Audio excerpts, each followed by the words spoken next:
So, Jack Plotnick, thank you so much for taking the time to talk to me.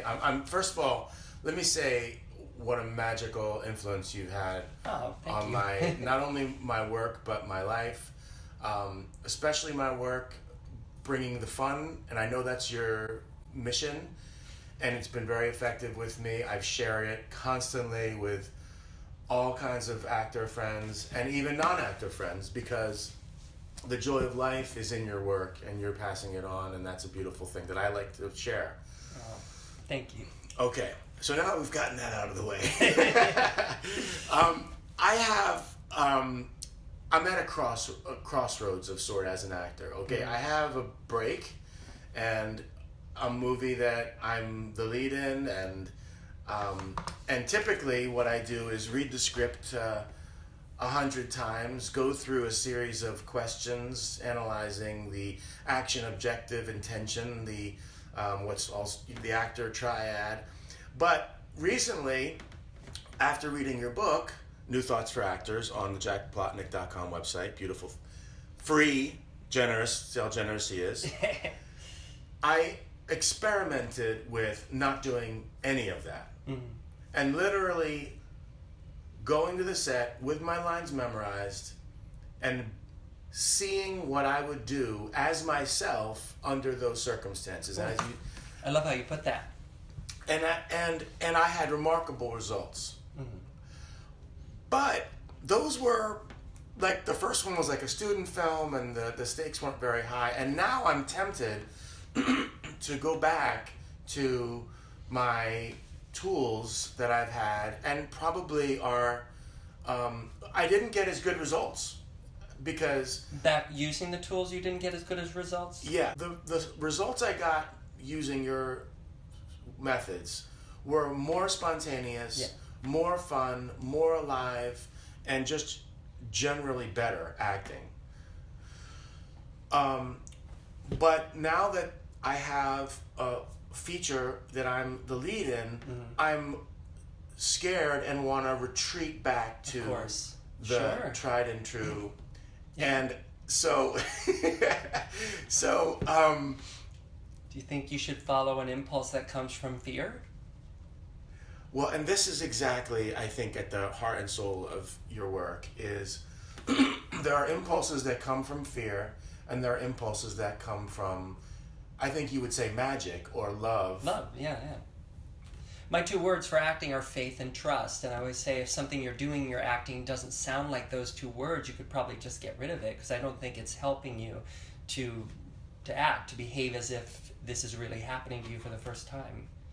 So, is there any benefit to saying, this is the obstacle, this is the intention, how I'm going to get around the obstacle? I mean, because sometimes I feel like extra clarity gets revealed through those questions, and you don't recommend that at all from what I've read. Well, what I recommend is memorizing and scene comprehension.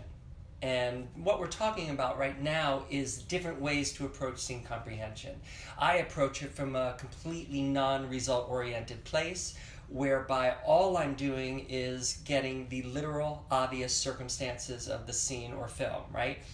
But other people will say that's not enough. It's not enough to just understand what's literally, obviously happening in every moment. You've got to, what they call, dig deeper to figure out these things you call objective and action. And I don't know, I don't do any of that stuff. I don't like to look at it that way. It's just going to bring up what I call my student soldier, which is the part of me that wants to get it right, which is not where an artist should come from. I recommend you completely get rid of your student soldier, and anything that makes that feeling come up.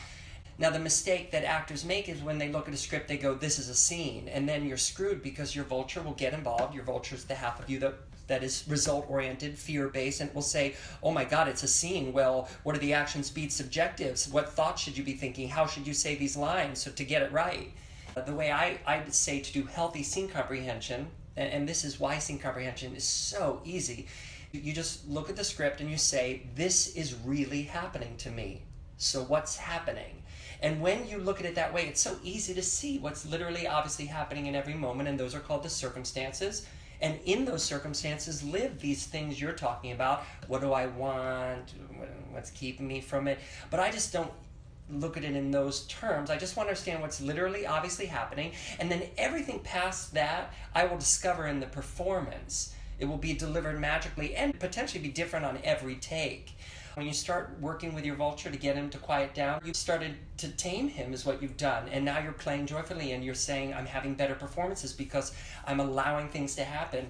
But what happens is your vulture waits for the circumstances to change. And now for you, the circumstances have changed. The thought now is, oh God, but this is a big role. This could be a big break. So your vulture goes, oh good, he'll listen to me now. Well, now certainly you'll do the work that makes it not as fun and harder to do, right?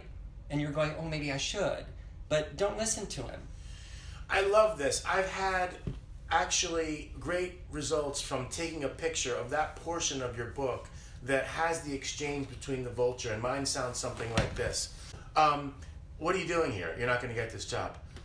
I release and destroy my need to get this job. Well, you're not going to get it anyway. You should have quit acting a long, long, long time ago. You're fooling yourself, and everyone but you knows it.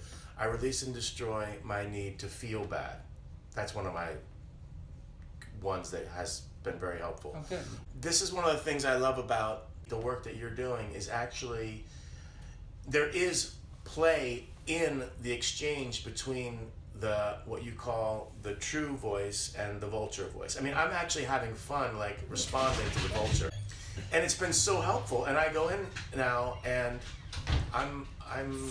I'm a different actor, but you're right. The circumstances have changed, and this is his crack in the armor. Absolutely, yeah. So don't listen. Actually, redouble your efforts in your conversation against your vulture, so that you can approach the actual filming of this movie the way you must have approached the audition, which was from a non-result oriented, joyful, trusting place. Right? Is that what you do? Hell yeah. I wouldn't teach it if I didn't do it.